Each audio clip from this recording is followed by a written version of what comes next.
Enemy देखने वाले भाई हर जगह मिल जाते हैं, लेकिन असली फैंस वही होते हैं जो स्टोरी, इमोशंस और एक्शन तीनों को फील करते हैं। आज भाई मैं बात करने वाला हूँ मस्ट वॉच एनिमी की, बोले तो ग्रेटेस्ट एनिमी एवर, जो हर एनिमी फैन को जरूर देखना चाहिए, स्पेशली जो अभी अभी एनिमी की मार्केट की दुनिया में घुसे हो।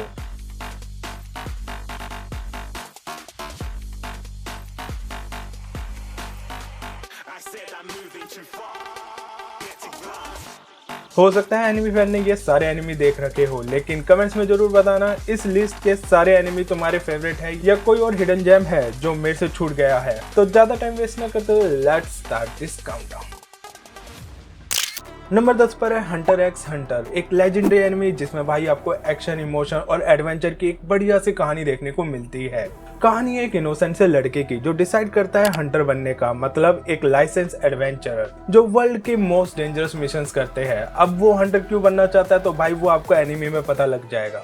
इस जर्नी में उसकी मुलाकात कुछ और लोगों से भी होती है जिनकी अपनी स्टोरीज है, और ये सब दोस्त से ज्यादा एक दूसरे को फैमिली समझते हैं। और भाई साहब इस शो का विलन, स्पेशली एक जोकर जैसा कैरेक्टर, नाम तो याद नहीं है बट भाई एकदम यूनिक कैरेक्टर है जो स्पेशली इस शो में मुझे पसंद भी था। अगर भाई आप इस एनिमी के फैन हो तो कमेंट्स में जरूर बताना कि ये एनिमी आपको क्यों पसंद है। कभी कभी बंदे कमेंट्स देखकर भी डिसाइड करते हैं कौन सा एनिमी उन्हें देखना चाहिए।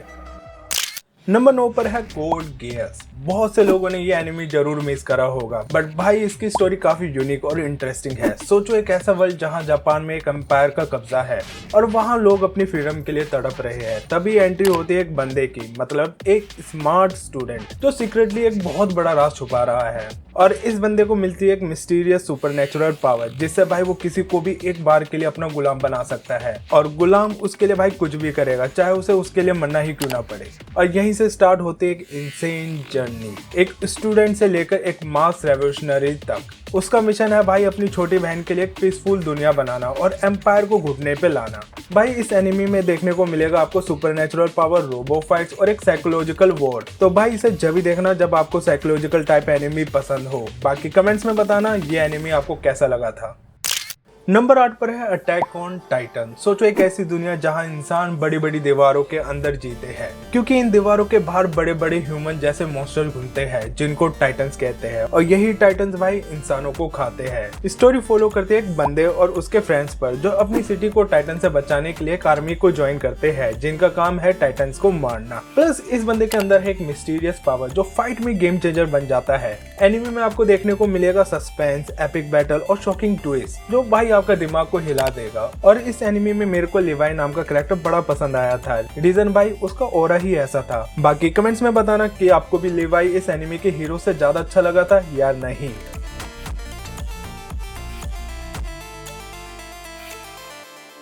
नंबर 7 पर है जुजू काइसेन। भाई एक एनिमी तब अच्छा लगता है जब उसमें सुपरनेचुरल पावर, मॉन्स्टर और एक और दो स्ट्रॉन्ग और फनी कैरेक्टर देखने को मिलते हैं, और इस एनिमी ने भाई वो सब दे दिया है। बात करते हैं भाई इसकी स्टोरी की, तो इसमें एक बंदा होता है, बोले तो एक हाई स्कूल स्टूडेंट, जिसकी लाइफ भाई तब बदल जाती है जब वो एक खतरनाक कर्स ऑब्जेक्ट मतलब सकूना की फिंगर को खा लेता है, और फिर वो बन जाता है भाई होस्ट ऑफ सकूना।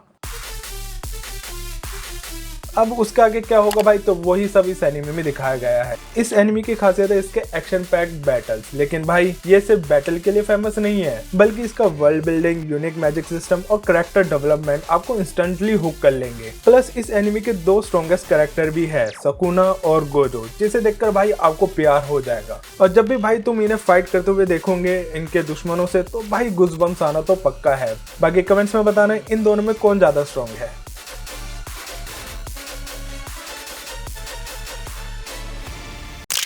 नंबर 6 पर है डीमन स्लेयर, एक इमोशनल एक्शन पैक एनिमी जिसका सिनेमैटिक विजुअल भाई टॉप नॉच पर है। मतलब मुझे नहीं लगता भाई इससे बेस्ट सिनेमैटिक विजुअल कोई और एनिमी भी दे सकता है। हाँ, जुजू काइसेन और अटैक ऑन टाइटन भी अच्छा है, बट भाई इसके मुकाबले नहीं है। कहानी की बात करें तो इसमें एक सिंपल सा लड़का होता है जो अपनी फैमिली के साथ माउंटेन्स में रहता है, लेकिन फिर एक दिन उसकी लाइफ में सब कुछ बदल जाता है जब उसकी पूरी फैमिली एक डीमंस के हत्थे चढ़ जाती है और उसकी छोटी बहन खुद एक डीमन बन जाती है। अब वो एक ऐसी जर्नी पर निकल पड़ता है जहां उसे अपनी बहन को वापस इंसान बनाना है, और डीमंस को खत्म करने के लिए वो एक डीमन स्लेयर कॉर्प्स का हिस्सा बनता है। अब वो कैसे करेगा, तो यही सब भाई इस एनिमे में दिखाया गया है। इस एनिमे में पर्सनली जो मुझे सबसे बेस्ट कैरेक्टर लगता है भाई वो है जेनित्सु।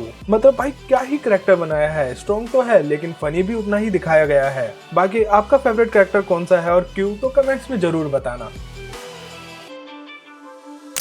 नंबर 5 पर है ड्रैगन बॉल सीरीज। भाई इस एनिमे को मैं पापा मानता हूँ सभी एनिमेस का, क्योंकि इस एनिमे के बिना मुझे नहीं लगता आज एनिमे इंडस्ट्री यहाँ तक पहुँच पाती।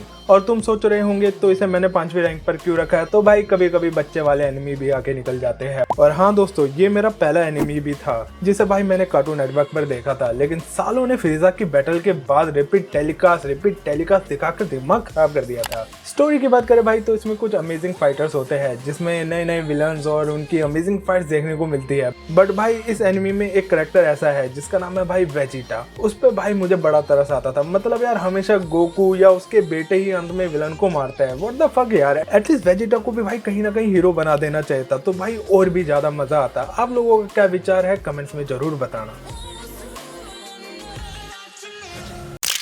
अगला एनिमे है एक साइकोलॉजिकल माइंड गेम से बना मास्टरपीस एनिमे डेथ नोट। मुझे नहीं लगता भाई इससे बेस्ट एनिमे अभी तक कोई है जिसमें साइकोलॉजिकल थ्रिलर, इंटेलिजेंस और माइंड गेम्स का अल्टीमेट बैटल देखने को मिलता है। कहानी फॉलो करती है एक जीनियस बंदे पर जिसको एक दिन मिलता है एक मिस्टीरियस नोटबुक जिसमें लिखे नाम का मतलब है सीता मोह।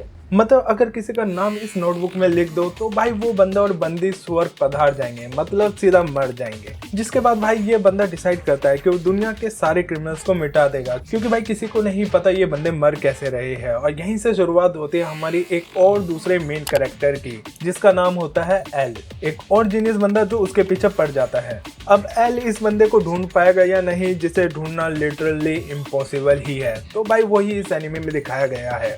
भाई एनिमे तो मास्टरपीस है, बट भाई एल नाम का कैरेक्टर एकदम ऑसम है, और वो क्यों है तो ये आप लोगों को पता है। नंबर 3 पर है वन पीस, एक और मास्टरपीस एनिमे जो करंटली ऑनगोइंग चल रहा है विद 1000+ एपिसोड के साथ। भाई कहानी बहुत सिंपल है। एक बंदा जिसका सपना है पायरेट किंग बनना, और वो चल पड़ता है उस रास्ते पर जिसमें आपको देखने को मिलेंगे डेविल फ्रूट्स, मतलब यूनिक पावर्स, स्वॉर्ड फाइट्स, मैरिन्स और भी बहुत कुछ। हो सकता है स्टार्टिंग में ये एनिमे आपको थोड़ा अच्छा ना लगे, रीजन विजुअल ग्राफिक्स वगैरह वगैरह, बट यकीन मानो जैसे जैसे भाई आप लोग इसे देखते जाओगे विजुअल्स इसके इम्प्रूव भी होते जाएंगे। और भाई इस एनिमे को मास्टरपीस बनाता है इसकी अमेजिंग फाइट्स, अमेजिंग कैरेक्टर और इसकी अमेजिंग स्टोरी टेलिंग। बाकी कमेंट्स में बताना आपका फेवरेट आर्क कौन सा है, मतलब सीजन। मुझे मोस्टली भाई सारे आर्क पसंद है, लेकिन जो मुझे सबसे ज्यादा पसंद आया था भाई वो है वानो आर्क और डो फ्लेमिंगो वाला आर्क जिसमें भाई वो विलन होता है। नंबर 2 पर है नरूटो। भाई आप सोच रहे होंगे इसे तो नंबर 1 पर होना चाहिए था, बट भाई नंबर 1 पर मुझे कोई और एनिमे ज्यादा पसंद है। और हाँ, कोई गाली मत देना रैंक 1 सुनने के बाद, सबकी अपनी पर्सनल चॉइस भी होती है। बात करते हैं भाई इस एनिमे की, तो ये एक लेजेंडरी शोनेन एनिमे है जो हर एनिमे फैन के लिए मस्ट वॉच है। कहानी की बात करें भाई तो इसमें एक नरूटो उज़ुमाकी होता है, एक अनाथ बच्चा जिसे मोस्टली लोग उससे अवॉइड करते हैं या बोले उससे डरते हैं, क्योंकि भाई उसके अंदर छुपा एक 9-टेल फॉक्स बेस्ड, मतलब जो सील है उसके शरीर के अंदर। प्लस इस सीरीज में है मल्टीपल कैरेक्टर जिनकी भाई अपनी स्टोरी है, और इसकी बेस्ट स्टोरी टेलिंग और बैकग्राउंड म्यूजिक जो इस शो को एकदम मास्टरपीस बनाता है। एनिमे में आपको देखने को मिलेगा फ्रेंडशिप, राइवल्स, एपिक फाइट्स और हाँ फिलर एपिसोड। भाई अवॉइड कर लेना, क्योंकि भाई मेरे को तो बिल्कुल पसंद नहीं आए थे और शायद तुम्हें भी ना पसंद आए। बाकी कमेंट्स में बताना तुम्हारे हिसाब से बेस्ट एनिमे कौन सा है, वन पीस या नारुतो।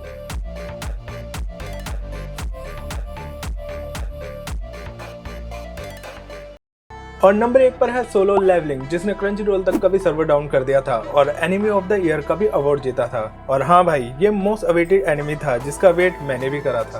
पहले थोड़ा बहुत मोटा मोटा इसके ऊपर बता देता हूँ। इसमें डंजन्स होते हैं, एक पैरेलल वर्ल्ड जिसके अंदर मॉन्स्टर, एल्फ, ऑक्स एक्सेट्रा होते हैं, और इन मॉन्स्टरों को मारने का काम होता है हंटर्स का। अब बात करते हैं अपने मेन कैरेक्टर की, जिसका नाम होता है Sung Jinwoo, weakest hunter of the Korea, जिसको एक्सीडेंटली एक ऐसी पावर मिलती है जिसके कारण वो धीरे धीरे वर्ल्ड का सबसे स्ट्रॉन्गेस्ट पर्सन बन जाता है। मतलब इस एनिमे में उसकी वीक से स्ट्रॉन्गेस्ट बनने की जर्नी दिखाई गई है।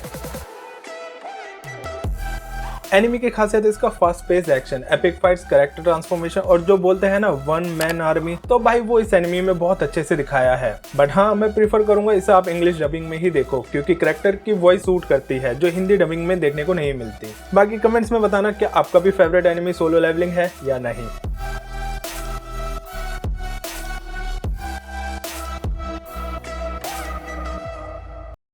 भाई बताने के लिए मेरे पास बहुत कुछ है, बट वीडियो ऑलरेडी बहुत बड़ी बन चुकी है और मैं उम्मीद करता हूँ आपको ये लिस्ट पसंद आई होगी। और अगर ये वीडियो थोड़ी बहुत भी अच्छी लगी हो तो भाई गिव अ लाइक और सब्सक्राइब करना मत भूलना। मिलते हैं आपसे नेक्स्ट वीडियो में। Till then love you, take care and bye bye.